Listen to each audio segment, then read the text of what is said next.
Bruce, oui. Si on parlait un peu de ton sport, donc il y a combien de licenciés? Est-ce que c'est un sport qui se développe? Raconte-moi un petit peu. Alors on est en plein développement puisque plusieurs marques ont vu le jour et puis principalement on a Japon, Canada, on a l'Europe de l'Est, la France qui a été le pays initiateur.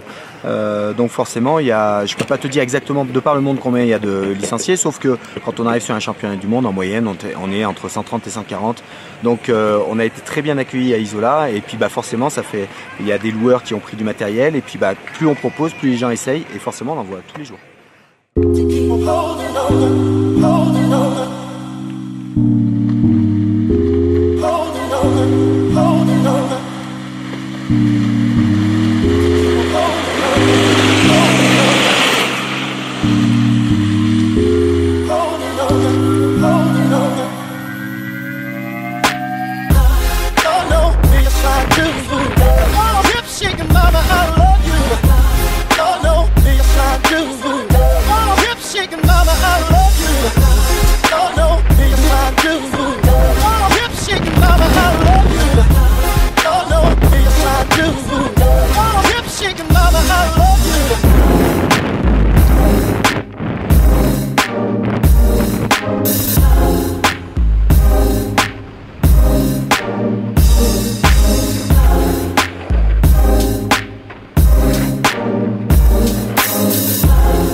Le slow scoot, c'est vraiment la forme de glisse la plus facile à apprendre. Il faut oublier le guidon. Quand on fait des petits virages serrés, effectivement, il faut se servir du guidon. Mais quand on fait des grandes courbes, il suffit d'appuyer à droite quand on veut tourner à droite sur la jambe et d'appuyer sur la jambe gauche quand on veut tourner à gauche. Et après, on affine avec le guidon. Et l'angulation du guidon permet de gérer le freinage sur la carre. Et donc, comme on n'a pas les pieds dans une fixation, on a juste un foot strap. Quand on arrive en haut d'un télésiège, quand on commence, on est face à la pente, donc c'est facile de poser un pied pour se ralentir s'il faut.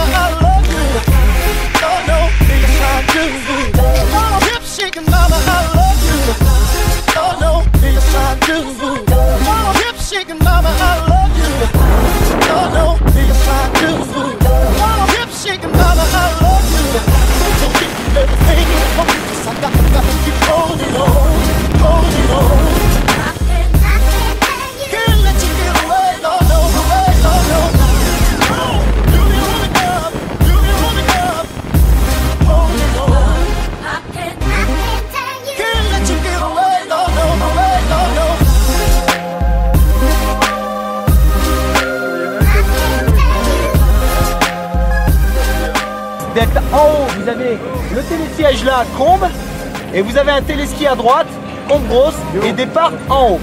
Le téléski ferme à 16h30. Il reste ouvert uniquement pour nous jusqu'à 17h. Je vous demande de prendre la dernière pêche à -10, -5 pour pas les emmerder.